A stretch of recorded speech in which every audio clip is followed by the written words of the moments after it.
Yo, what is going on, everyone? My name is Nick, or the Notorious Fantasy, and in today's video, we're going to be doing a 12-team PPR mock draft from the 9th overall spot using FantasyPro's Draft Wizard. The roster positions for today's mock draft are 1 quarterback, 2 running backs, 2 wide receivers, a tight end, 2 flex spots, a kicker defense, and 6 bench spots. We're going to be drafting up against the expert consensus rankings on FantasyPros, as well as the composite ADP from ESPN, NFL Sleeper, and RT Sports. I did make an adjustment to the positional value of wide receivers to make them high, because I feel like this year, unlike prior seasons, the wide receivers are going to be coming off the board early on in fantasy drafts at a much higher rate, especially in PPR leagues. But before we could get into things, I would like to ask that if you guys are new to the channel and you do end up enjoying today's video, that you please make sure to hit that subscribe button down below. And while you're down there, whether you are new to the channel or not, please make sure that you leave a like on today's video. It would help me out a ton. If you want to follow me on Twitter, or what is now known as X, please do so at NotoriousFantasy.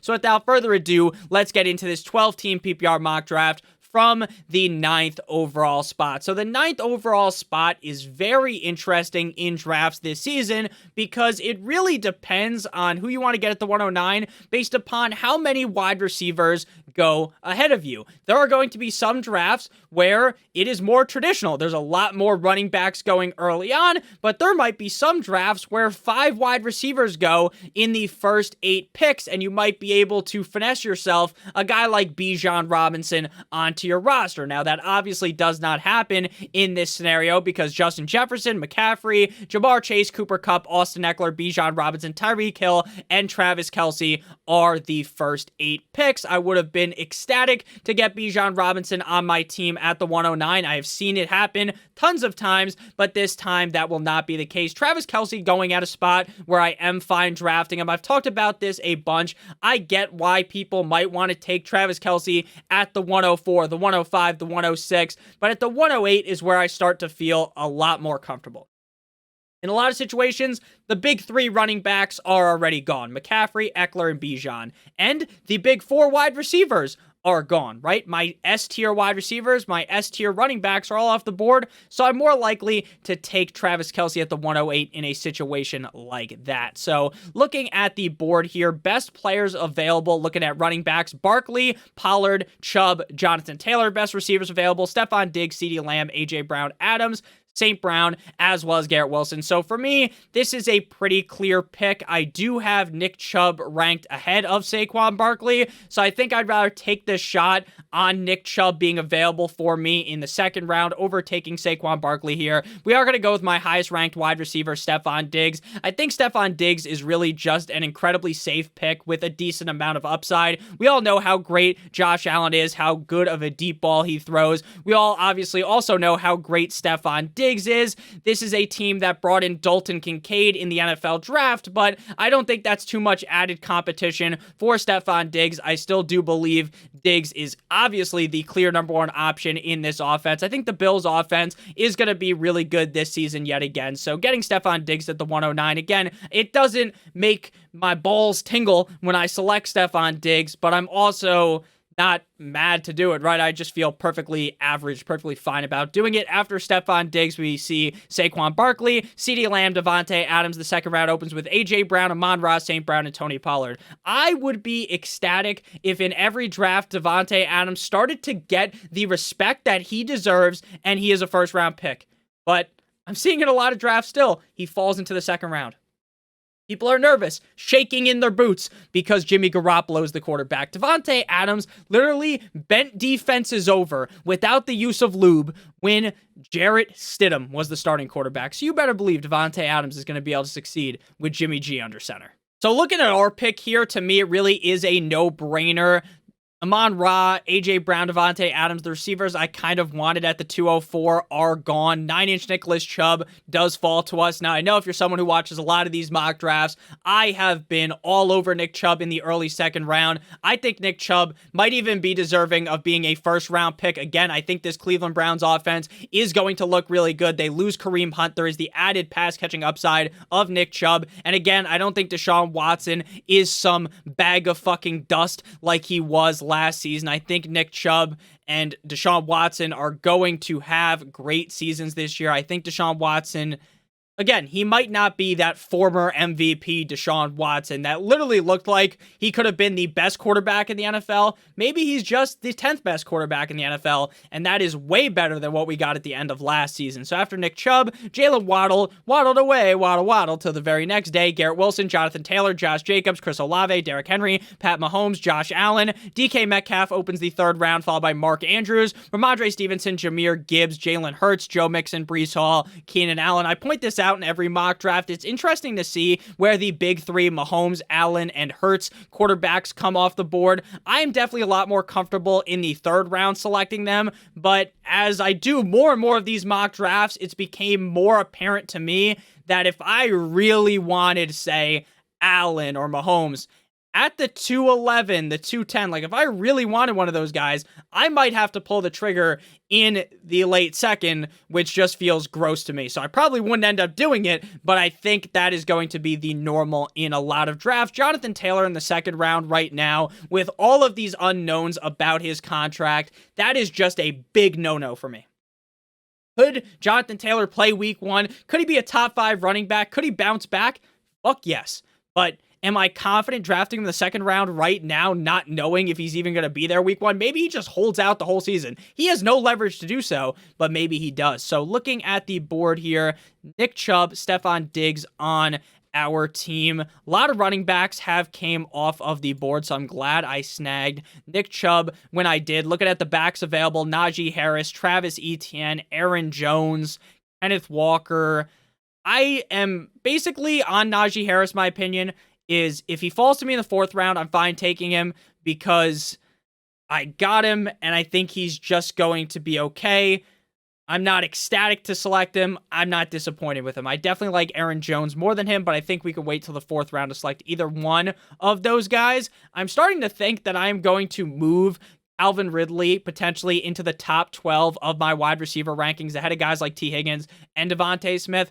I really think Calvin Ridley is going to drop his nuts on defenses all year long. I know there's going to be the he's rusty argument, this, that, and the other thing, but if you have looked at the clips of this guy in training camp, it looks like he never even left, like he was never suspended for gambling. He looks like he is the clear number 1 receiver in Jacksonville. I love this offense under Doug Peterson. Trevor Lawrence really came into his own after Urban Meyer basically brainwashed the guy in his rookie year, so I'm very excited about Calvin Ridley, and that's why I took him there. After Ridley, Aaron Jones, Najee Harris, Devontae Smith, Miles Sanders, T. Higgins, and TJ Hawkinson. Sure, it is a little bit riskier than Smith or T. Higgins, but I think that risk may end up paying off, so we didn't end up going ahead and getting either of those running backs, Aaron Jones or Najee Harris, because they're already taken off the board. Now, I've been someone that's fading Travis Etienne, and I am definitely fading Travis Etienne in this situation because we already drafted Calvin Ridley.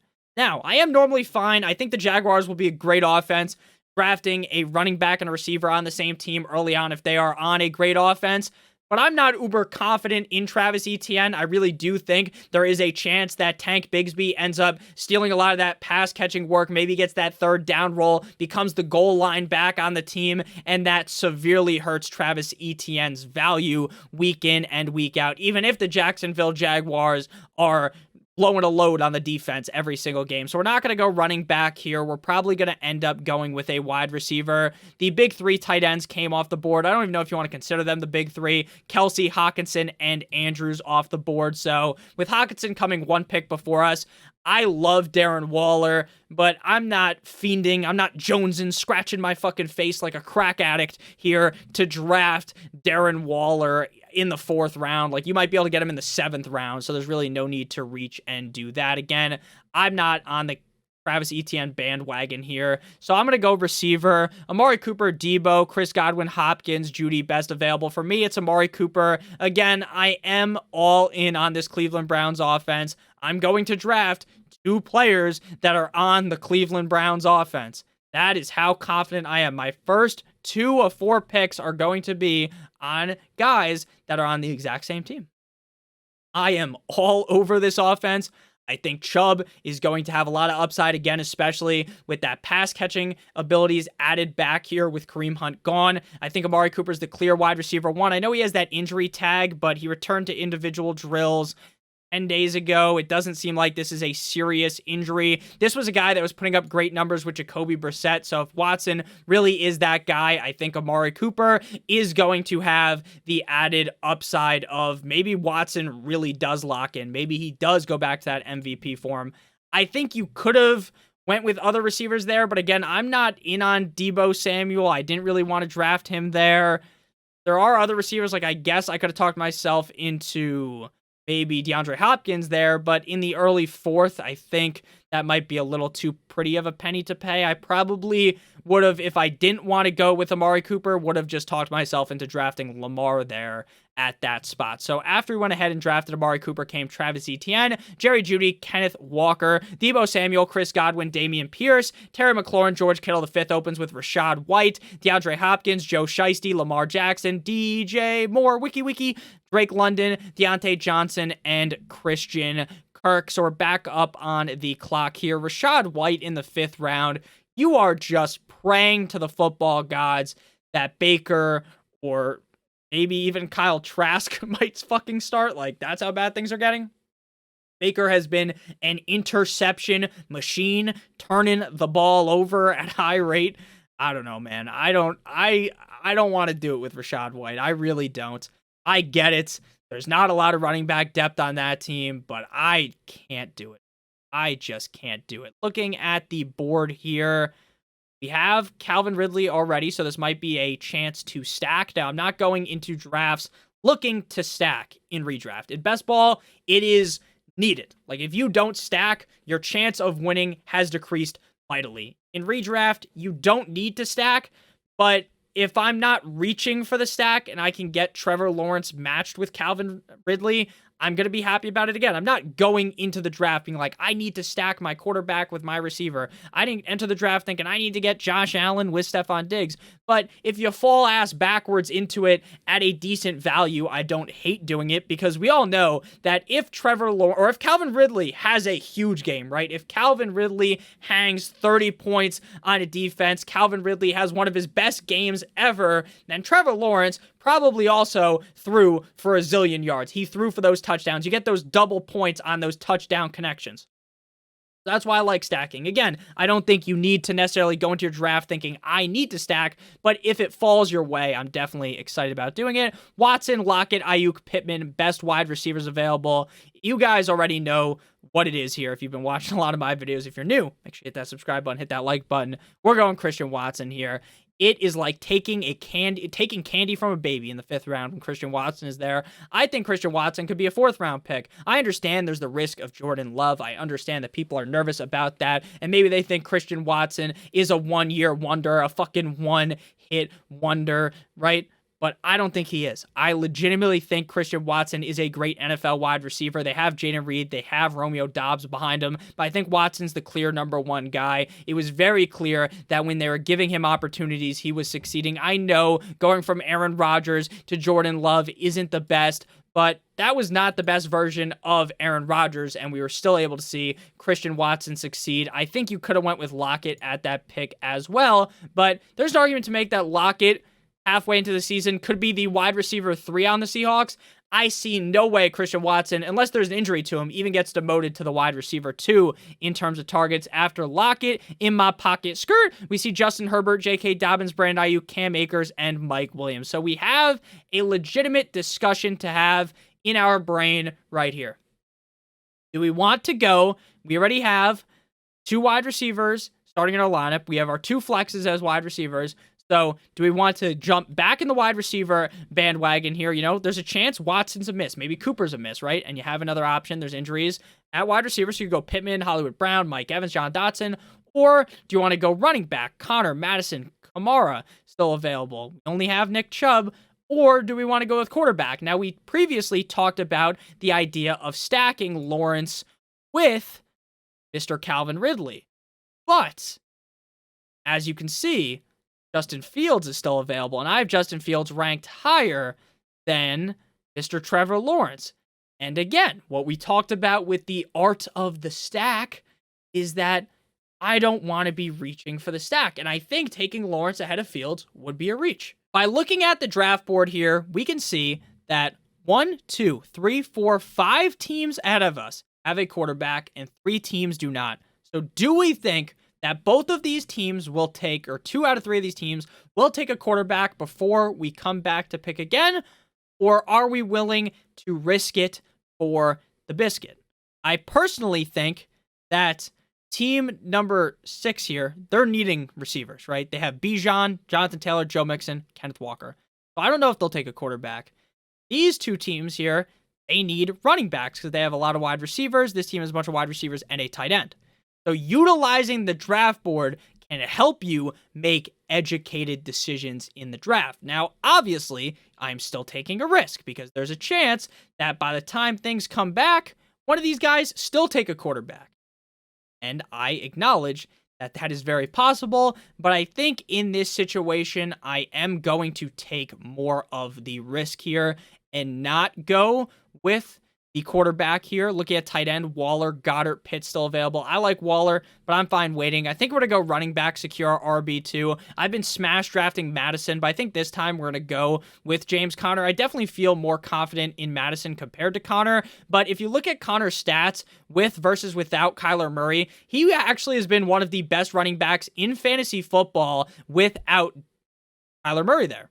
So when Kyler's hurt, James Conner feasts. Now, Conner obviously has that injury risk, but that's baked into his ADP. It's the 6th round. It's not the 1st, 2nd, 3rd, 4th round where you might want to throw the Trojan condom over your team. It's later. I'm willing to take the risk on James Conner. Again, I do have Alexander Madison ranked higher, but I don't think we would have gotten either of them to come back, if I'm being completely honest with you, right? I don't think either of those guys were to come back, so I was willing to take my shot, and I took my shot on Trevor Lawrence coming back to us, and of course, the pick right before us takes Trevor Lawrence. After James Conner, Alexander Madison, Justin Fields, Darren Waller, Dalvin Cook, Hollywood Brown, Michael Pittman, Alvin Kamara, Mike Evans, George Pickens, Jackson Smith, the Jigba, Javonte Williams, Kyle Pitts, Kadarius Toney, Treylon Burks, Dallas Goedert, and Trevor Lawrence. Touchdown, Jesus.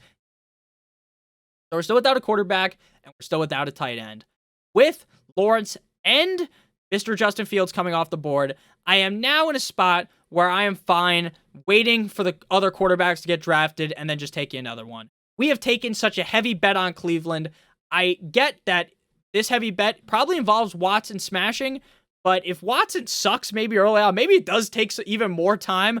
Like, you don't want to have Watson, Cooper, and Chubb on the same team in redraft, in my opinion. And it's the 7th round. It's a reach for them. Most teams already have a quarterback. There's only 1, 2, 3, 4 teams, including myself, that don't have a quarterback. So I don't think I necessarily need to reach for a quarterback here. Again, I'm fine taking Tua, Kirk, Daniel Jones. Sir, maybe if you get into the Geno Smith category, you might want to take Geno and Goff, Geno and Anthony Richardson. But at this point, I'm not fiending to draft a quarterback. And it's the same thing with a tight end, right? A lot of the good tight ends that I really like are gone. Kittle, Andrews, Pitts, Waller, Goddard, Kelsey, Hawkinson, the upper echelon at tight end. To me, there's not much of a difference between Ingram and Njoku or Higbee, right? These guys that I like. Now, at a certain point, you get to the range where it's like Chig. And I like Chig in best ball, but in redraft, Chig's a pretty clear avoid. Because I think he's going to have good games, but I don't think you're ever going to really know when to start him. And why are you going to start him when they have red zone dominators like fucking Derrick Henry and DeAndre Hopkins? You're never going to really know when to start him. He could finish as a top 12 tight end, but he's going to be very inconsistent. There's going to be games where Chig is invisible, like John Cena. And then there's going to be some games where Chig plays really big, like the Trojan horse, and has huge games. But right now, I do not want, it's like, just like the Trojan horse, you don't want to believe in it, you could be a little fugazi, might be some dudes in there that are going to come out. Out. So look at our team: 9-inch Nicholas Chubb, James Conner, Stephon Diggs, Calvin Ridley, Amari Cooper, Christian Watson. We've already ruled out quarterback and tight end here. We have 2 picks here coming up, the 709 and the 804. So I think we're probably going to go with running back and wide receiver. Montgomery, to me, is the clear running back pick here. I have been fading away more from Pacheco, but there hasn't really been any signs of Pacheco, like why I should be more nervous. But I think I just started off at an all-time high on Pacheco, talk myself into the fact that he's on the Chiefs, which obviously is great. The fact that he's the number 1 back, this, that, and the other thing. But I start to hear rumors that maybe the Chiefs want to add another running back. I start to worry about the fact that maybe Jerick McKinnon Clyde Edwards-Helaire are going to cuck Pacheco out of all of his receiving opportunity. And the fact is that this is a team that throws a lot in the red zone. While still understanding, while saying all that, I still think Pacheco is a way better player than people give him credit for. This guy runs incredibly hard. He runs Viagra style. But do I want to draft him over the potential upside that Swift or Montgomery have? Even the upside that Cook has? I don't really think so. So for me, it's between Swift and Montgomery. This is a question that you guys might have in draft. Swift, to me, is the risky option. There's a chance that he is not the number one running back option on the Philadelphia Eagles. There's also a chance that he's the number one running back and he sees a bunch of receptions. Now, Jalen Hurts isn't a check down merchant. He doesn't check the ball down a lot, not like Justin Herbert the pervert. Miles Sanders struggled to get targets recently. So will Hurts switch the narrative for Swift, or is Hurts just blocking that out of his mind and he's just going to run himself? That's a question I have. I think Montgomery's safer, and I think they both actually have top 12 upside on their own. So I'm going to go with Montgomery. I think if you do this pick over again, right, you do this draft again, you might want to go Swift the other time, right? That's something I talk about a lot, diversifying your teams, because just because I love Nick Chubb, realistically, if I'm doing 10 drafts, I don't want to take Nick Chubb in the second round every single time, because if Chubb gets hurt, then all my fantasy teams are sleeping with the fishes. So after we went ahead and drafted Montgomery, Jacoby Myers, Cortland Sutton, followed by Pat Freiermuth, Dak Prescott, Jahan Dotson, and Tua Tagovailoa. I love Tua. The 8th round's way too high for him. Let's be honest. I think he's more of a 9th round pick. I love the excitement of Tua. I'm so excited for Tua this year. But the injury risk itself kind of scares me away from him in the 8th round. So we're back up on the board here. We talked about Swift versus Montgomery, and we're going to get Swift here. So we're just going to take him. He fell our way. We're going to take him. Again, there's the clear worries about how Hurts just doesn't dump the ball off. But there's also a chance to talk about how he's lining up out wide. All these things. Swift is an incredibly good runner. Just the thing is, they've got a lot of backs there. They got Gainwell. They got Penny as well. So after Swift, Jordan Addison Ray. And again, when it comes to risk, the risk starts to dwindle down as you get deeper on into the draft. So after Swift, Jordan Addison Ray, Antonio Gibson, Deshaun Watson, Odell Beckham Jr., James Cook, Brandon Cooks, Michael Thomas, Isaiah Pacheco, the Niners defense, A.J. Dillon, Gabe Davis, Brian Robinson, Rashad Master Bateman, Juju Smith-Schuster, Samaje Perine, and Devin 2 Chains. If you guys have enjoyed this far, again, make sure you hit that subscribe button, hit that like button down below. So we still don't have a quarterback, we still don't have a tight end, but every other team has a quarterback. So now we can stick our heels in and wait on quarterback. Now, I will make this very key for you guys to know. In this kind of a simulation, drafting against the fucking computers here, not very likely that in the 10th or the 11th round, another team takes a backup quarterback. You're playing other real people. There is a chance in the 9th round, someone who drafts Tua might just draft Kirk Cousins. They might just draft Anthony Richardson, right? They might be scared of Tua, might want that backup. Even a guy that they might feel more confident in. Even someone like I feel really confident in Tua, they might just the next round draft another quarterback. So that's something to be wary of. Not like everyone uses logic when they're drafting. That's very clear because there's fucking absolute idiots in your league that draft these garbage teams. Let's look how many teams have a tight end here. Again, like I don't see much of a difference between a lot of these tight ends, so I don't really force my hand on Ingram here. Honest with you. And I think Ingram's value has definitely decreased with Amari Cooper on the team. So we're back up on the board here. We got 4 running backs, 4 wide receivers, perfectly balanced as all things should be. Thanos sucks. Now, normally I might whip the gauntlet out here and draft Elijah Moore, but we already have a lot of Cleveland, so we're to stay away from that. I like Quentin Johnston. Again, I'm pretty confident with these receivers. I'm starting to like Zay Flowers a lot, too. I like Odell as well. But I think we're going to go Zay Flowers here. He might literally be the number 1 wide receiver on this team. A lot of the reports out of camp continued a strong training camp, solidified himself along Odell Beckham Jr. as a top 2 wide receiver, right? Bateman's banged up. This is a really good spot for Flowers to be in. This is an offense that under Todd Monken is going to be looking to throw the ball a lot more. I'm pretty excited about Zay Flowers now. They're saying it was a reach, this, that, and the other thing, but you never really fucking know in fantasy. If you like a guy, especially like early on, right? If you love this certain player that goes in the 3rd round, and you're in the 2nd round, don't fucking reach for them in the 2nd round, 10 picks ahead of ADP. But if you're in the 10th round or the 9th round, I'm more likely to say, hey, I want to get my guy and reach a couple picks. take him. So after we went ahead and took Zay Flowers, we see Rondell Moore, Quentin Johnston, Khalil Herbert, Rashad Penny, Elijah Moore, and Jamal with 2 A's Williams. I'm seeing a lot of people get really bullish on Alvin Kamara. I just can't do it. Maybe I'll talk myself into it. I watched Ron Stewart's video, the boy Ron. Make sure you guys check him out, Ron Stewart on YouTube. I watched his video about Kamara, and it still didn't convince me because I'm so worried about Hill. The fact that they have Jamal Williams. The fact that they fucking tried out, gave a workout to Kareem Hunt, just makes me so scared. It just scares me. I'm so worried about this. Looking at running backs, best running backs available would clearly be Charbonnet. He's the best available. But I'm pretty content with this running back room. I think, again, I don't think another quarterback will come off the board by the time we pick again the 11th round. But I want to make this clear. I really do think if you're in a league with more normal, more casual players, if you want Daniel Jones here, like if you're not, again, I talk about this, like there's not much of a difference between a lot of these guys, but I do have Daniel Jones ranked strongly ahead of these guys. So if I really want Daniel Jones, I'm not waiting until the next round and have him getting fucking swept up from underneath me. So the reason why I like Daniel Jones, obviously big rushing upside. Brian Daboll has really changed this offense into a much better offense. Saquon Barkley coming back helps out Daniel Jones. And I think this is the best wide receiver core Daniel Jones has ever had. Now, obviously, it's not like he has the second coming of Randy Moss and all Calvin Johnson, Julio, all these great guys around him. But he got Darren Waller. It seems like him and Darren Waller are banging the defense in the red zone. Like he's scoring 1 million touchdowns according to all the reports. So I'm excited about Danny Dimes. Again, the rushing upside is really important in fantasy with Vanilla Vic, Daniel Jones. So after Danny Dimes, we see Zach Charbonnet, Jalen Warren, Sky with 2 Wisemore, Jameson Williams, Jerick McKinnon, Adam Thielen, Buffalo Bills, Jeff Wilson. This team went with Jeff Wilson and Mostert. I don't think I would do that, to be honest with you.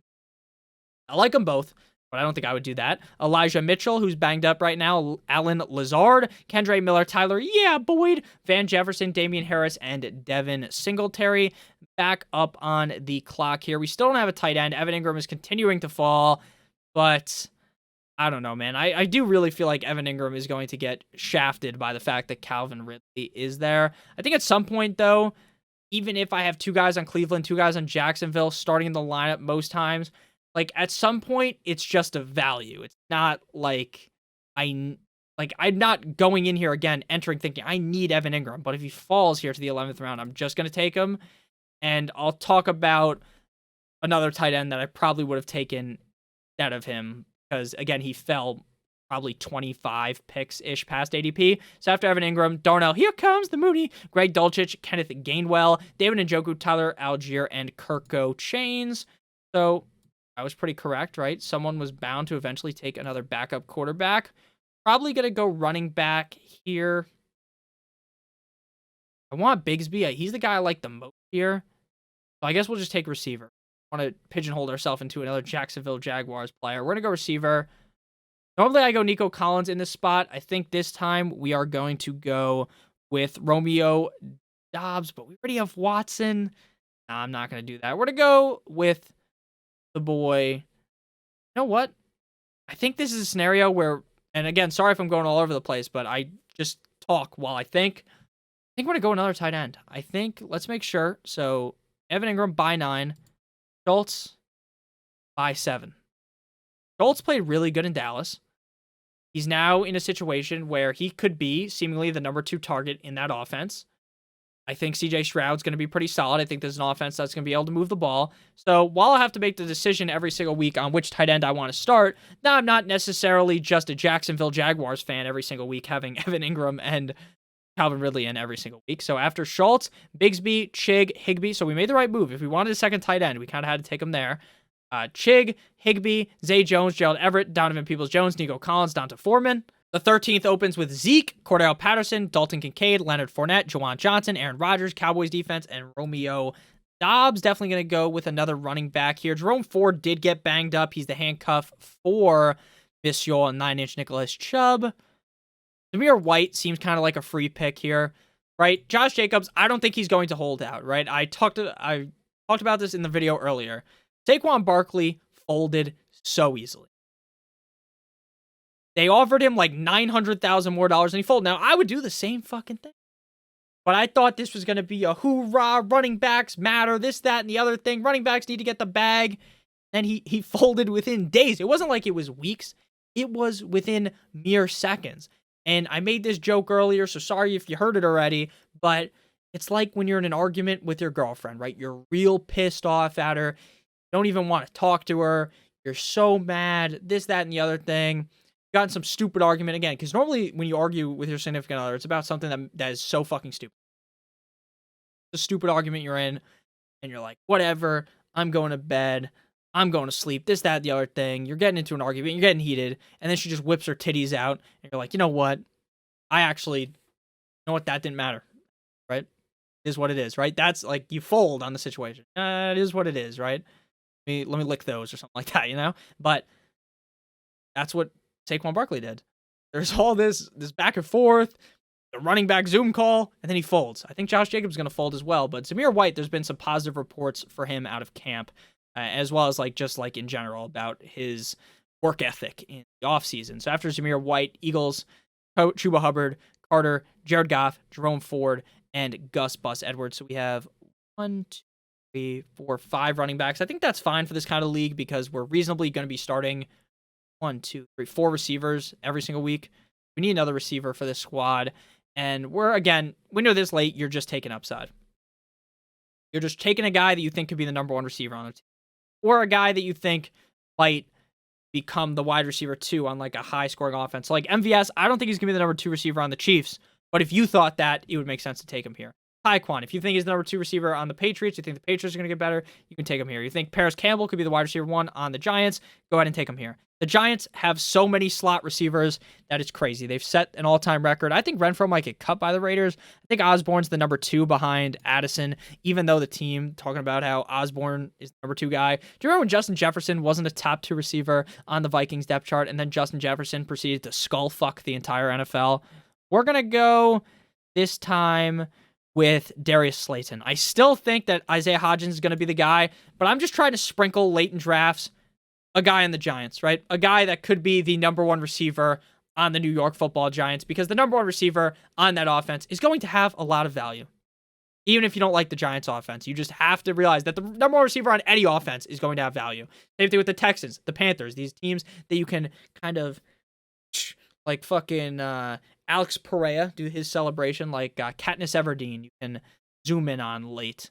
Darius Slayton, Geno Smith, Rashawn Johnson, Clyde Edwards-Helaire, Jets, Curtis Samuel, Cole Kmet, Kareem Hunt, DJ Chark, baby Chark, the short king himself, Deuce Vaughn, Jalen Hyatt, kickers, Kyle Juszczyk, defense, Russell Wilson, kicker, back up on the board here. We're going kicker. Best kicker available right now is Daniel Carlson, but we've went with him in a bunch of drafts in a row, so we're going to go with Evan McPherson, even though my boy, my old bitch lame, but my young Hoku is still available. And then we're going to go defense. Again, we talk about this a ton. I'm going to make a video on which defense to draft towards the end of August, 5 defenses to draft, and then week 1, 5 other defenses that you might be able to pick up to play week 1. You want a defense playing a not-so-hot opponent week 1. The Chiefs play the Lions. I know, on paper, oh my God, the Chiefs versus the Lions. Well, these aren't your fucking old Lions that are just getting rolled up and smoked like a blunt. The Saints, they got the Titans. I think that's a good one. The Saints also have a good schedule. The Titans, Panthers, Packers, the Bucks, New England, Houston, right? 6 games in a row where you can seemingly start them. I like the Saints. Again, I think the Titans are going to be better now with DeAndre Hopkins, but I still think the Saints could be a worthy start week 1. So we get an 85 out of 100. I hate the grading system on Fantasy Pros. This team, to me, probably is the best team I've drafted in mock draft so far. This team would make me erect if I drafted it, and it's an 85 out of 100. So don't take those grades super seriously. Same thing with ESPN, Yahoo. Whenever they give you a draft grade, don't worry about it. Leave your team in the comment section. I love grading your guys' teams. So, and I keep it really seriously. If I don't like your team, I'm willing to sling a D grade at you. Now, an F, you would have to literally fucking draft like Stevie Wonder, just randomly clicking buttons on the fucking screen. Happen so. Quarterback, Danny Dimes. Running backs are 9-inch Nicholas Chubb, James Conner. Receivers, Diggs, Ridley. Tight end is Evan Ingram. Our flexes are Amari Cooper and Christian Watson. Saints defense, Evan McPherson, kicker. David Montgomery, DeAndre Swift, Zay Flowers, Dalton Schultz, Zamir White, and Darius Slayton. So let me know down below in the comment section what you guys thought about today's draft. Hit that like button, hit that subscribe button if you guys did enjoy. I love you guys all. We'll be back tomorrow with 2 more banger videos. As always, guys, good boy.